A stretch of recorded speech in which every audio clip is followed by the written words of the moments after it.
مساء الخير ومساء الجمال على عيون متابعين الحلوين، ازيكم يا حبايبي؟ اخباركم ايه؟ يا رب دايما كده تبقوا بالف خير. راجعين النهارده كده بفيديو جديد، السابليه. يعني بصوا باقي مجموعه بقى المخبوزات بتاعه العيد بقى والافراح، الكحك والبسكوت والسابليهات والحاجات الحلوه دي. عملنا الكحك وعملنا البسكوت وعملنا البيتي فور وعملنا الغريبه وعملنا، وادي بقى السابليه. عايزه اقول لكم السابليه ده السابليه الفرنساوي يعني حاجه كده تحفه.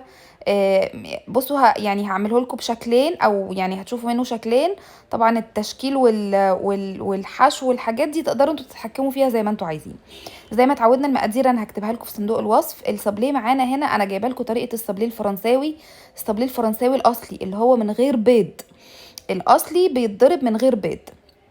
طيب، المقادير انا هقولها لكم، هكتبها لكم تاني معايا في صندوق الوصف. مقادير السابليه الفرنساوي الاصلي: كل نص كيلو زبده، تمام، ليه 900 جرام دقيق، وليه 200 جرام سكر بودر.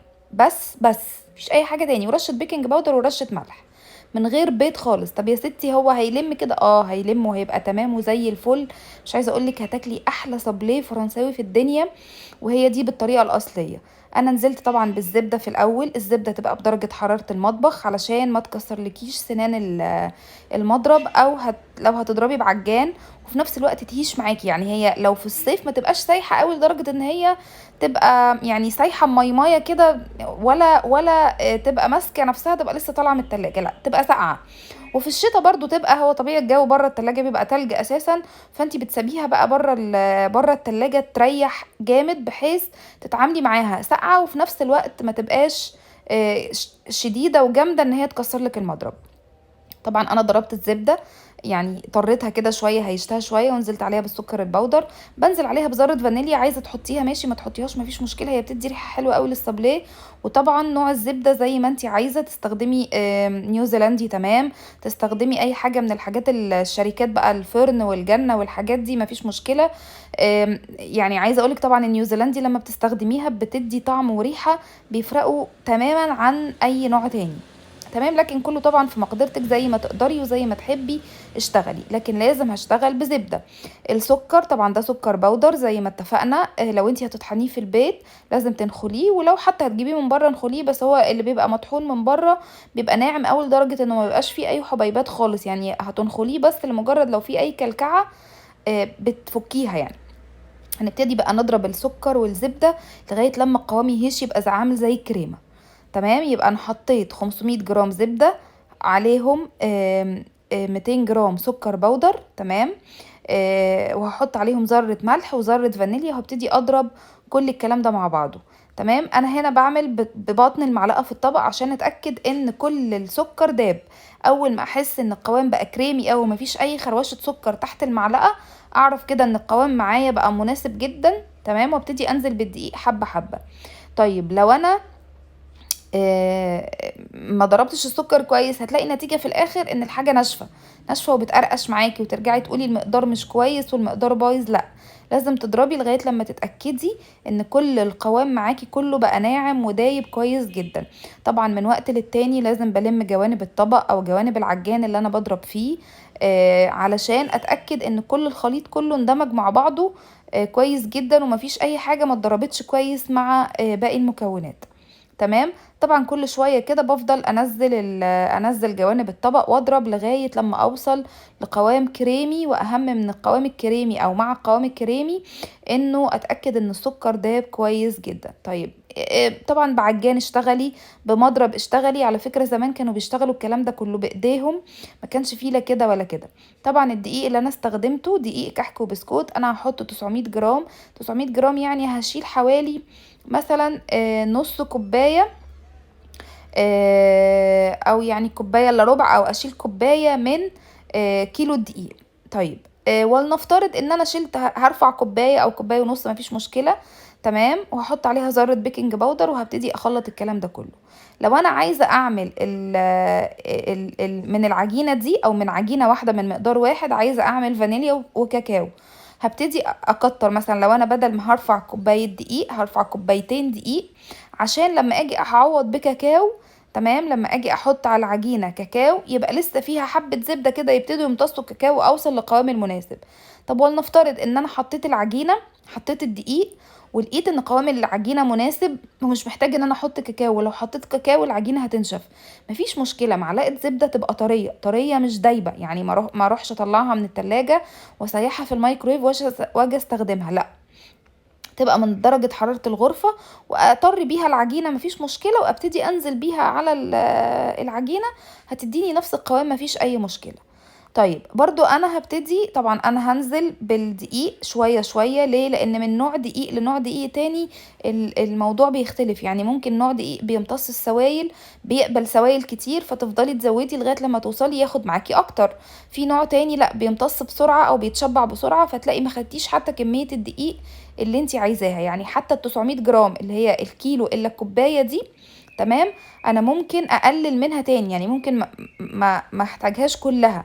يعني دايما انا بحط قدامي المقدار، لو انت عندك ميزان او لو انت هتوزني او هتنقصي كوبايه، والباقي بنزل بيه شويه شويه، ما انزلش بالمقدار كله الا يتشبع معايا الدقيق او يتشرب السوائل اللي موجوده، خصوصا ان هنا مفهوش سوائل كتير، مفهوش غير الزبده. طب هتيجي تمسكي في الاول هتحسي لو انت نزلتي بالمقدار كله، بصوا انا بعد ما زودت الدقيق بصوا القوام، هي طريه بس مش بتلزق في ايديا، ده القوام المطلوب. انت لو سبتيها دقيقتين تاني هتلاقي الدقيق اتشرب وبقى تمام وزي الفل ومفيش اي مشكله. ده بالنسبه للفانيليا. الكاكاو انا برضو نزلت بالدقيق لغايه لما وصلت القوام طري، بس مش هو ده القوام اللي هشكل منه، لا لسه فيه بيلزق. والباقي هنزل بالكاكاو، طبعا على حسب زي ما انا قلتلك، على حسب ما انت عايزه.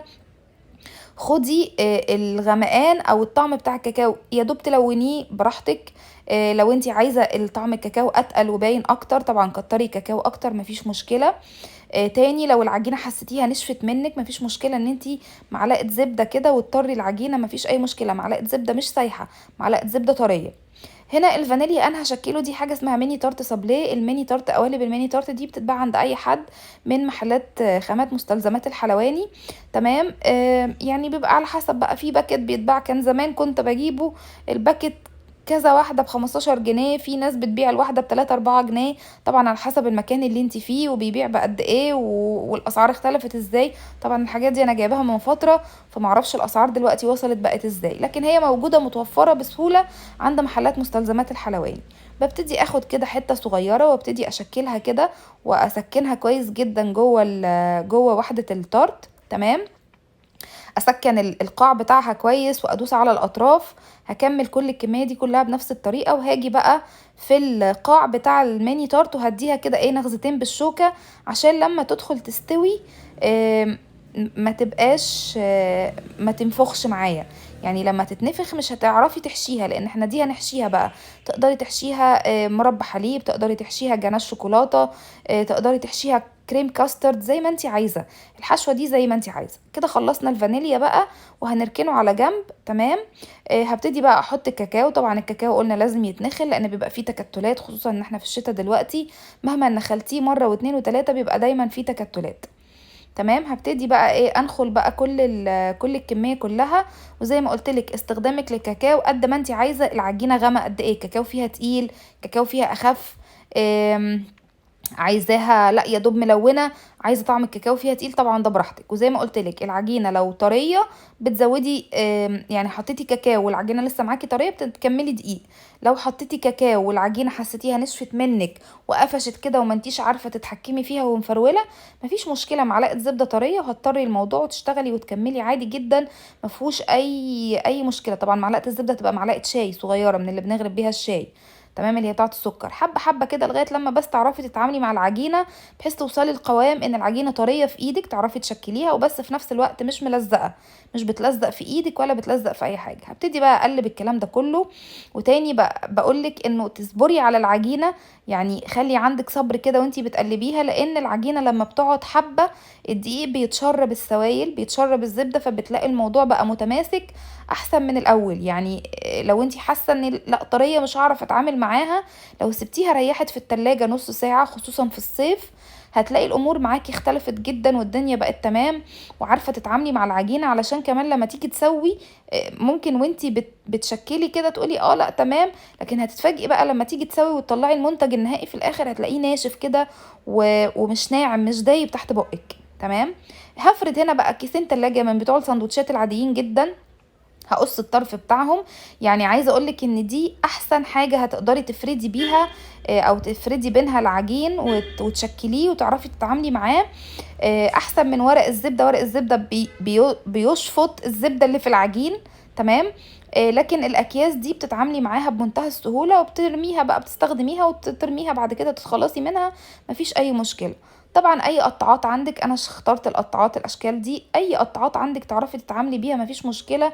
لو ما عندكيش قطعات مخصوص، ممكن عارفين كوبايه صغننه كده او اي حاجه صغننه عندك شكلي بيها دوائر مفيش مشكله. يعني صرفي نفسك، القطعات دي متوفره في كل محلات مستلزمات الحلواني بمنتهى السهوله، اشكال منها كتير واحجام كتير، والدنيا فيها كويسه مفيش اي مشكله منها خالص. تمام. هبتدي بقى افرد العجينه كده بين كيسين تلاجة. بصوا بقى، لو انتوا هتلزقوا بسكوتين في بعض، خلي سمك العجينه معاكي مش تخين قوي. يعني لو انتي هتلزقي بسكوتين في بعض، تمام، هتلزقيهم بقى بمربى، هتلزقيهم بشوكولاته، خلي سمك العجينه مش تخين قوي، عشان خدي بالك هي لسه فيها بيكنج باودر فهتنفخ سنه. تمام. عشان كمان لما الزق البسكوتين في بعض ما تبقاش البسكوته قلبوزه كده وتخينه، لا تبقى يعني لطيفه. لكن لو انا هعملها بسكوته واحده يبقى لازم اخلي سمك العجينه فيها سمك شويه، محمله شويه، علشان تبقى ماسكه نفسها، يعني حتى اعرف اتعامل معاها واشكلها. لان زي ما قلت لكم ان العجينه دي عايزه اقول لكم انها ناعمه جدا ودايبه جدا جدا. طبعا انا بحاول اوفق. بصوا انا برفع ايدي اهو تحت الحبايه اللي هاخدها، وبسلك كده بالراحه بحيث اتعامل معاه، اطلع البسكوته كده شكلها يبقى تمام ويعني بصوا ما تكحولتش بقى وشكلها اتغير، لا برفعها كده بشويش، وانتي هتلاقي فيه سهوله. العجينه بتساعدك ان انتي تتعاملي معاها بسلاسه. ولنفترض ان في واحده شكلها ما عجبنيش، بلمها عادي واحطها في العجين وارجع اعجنها تاني، مفيش اي مشكله. تمام. المهم اخد الاشكال كلها تبقى متناسقه، كلها شكلها حلو، عشان هو الشكل اللي هتطلع عليه هو اللي هتستوي عليه. حلو الكلام. برفع كده بالراحه، بشكل وبرفع بالراحه زي ما قلت لكم. لو انا سمك العجين هلزق بسكوتين في بعض، بخلي العجينه يعني سمكها نوعا ما مش تخينه قوي، ما تبقاش مقلبظه قوي، بحيث يعني انا كده بعيني اعرف اظبطها، انه لما الزق بسكوتين في بعض اوصل لسمك لطيف. لكن لو انا مش هلزق بسكوتين في بعض يبقى لا، يبقى انا هخلي البسكوته محمله شويه. تمام. طبعا هيدخل على درجة حرارة 180 170 180. تمام. الفانيليا طبعا بيبان لغاية لما ياخد لون ذهبي كده وهيبقى تمام معاكي زي الفل. لكن الكاكاو بمجرد ما بلاقي اللون غير واحس انه شد، احط ايدي كده صباعي على البسكوتة، محسهاش طرية بتعلم، لا احسها شدت نفسها كده وتماسكت وقعرها شد كده من تحت، اعرف انها هي كده خلاص تمام استوت. طبعا دي مربى حليب، حطيتها في كيس حلواني. تقدري مربى حليب دي بتشتريها جاهزه من عند اي حد من مستلزمات الحلواني. تمام. حطيتها في كيس كده و باي قمع بقى كده، وهبتدي اشكلها. تقدري تحطي لو انتي حابه بقى ان انتي تبقى الموضوع يعني معاكي تقيل شويه، تمام، او لو انتي هتحشي بكاسترد لازم تبطني البسكوته دي بشوكولاته من جوه في الاول. لكن لو انتي هتحشي بمربى حليب او بجناش شوكولاته، لا ممكن تحطي على البسكوته على طول مفيش اي مشكله. تمام. لكن لو هحشي بكاسترد او اي حاجه فيها نسبه سيوله ميه يعني، يبقى لازم ابطن البسكوته دي بشوكولاته من جوه الاول، علشان البسكوته ما تبوش معايا وتطرى بقى وتبقى مش الطف حاجه. تقدري بقى تشكلي بمربى حليب، تقدري تشكلي بجناش شوكولاته، تقدري تشكلي بمكسرات مثلا، تمسكيهم مع بعض كده بكراميل وتحطيهم في قلب البسكوته. ليكي مطلق الحريه، اعملي اللي عندك واللي في امكانياتك واللي انت عايزاه.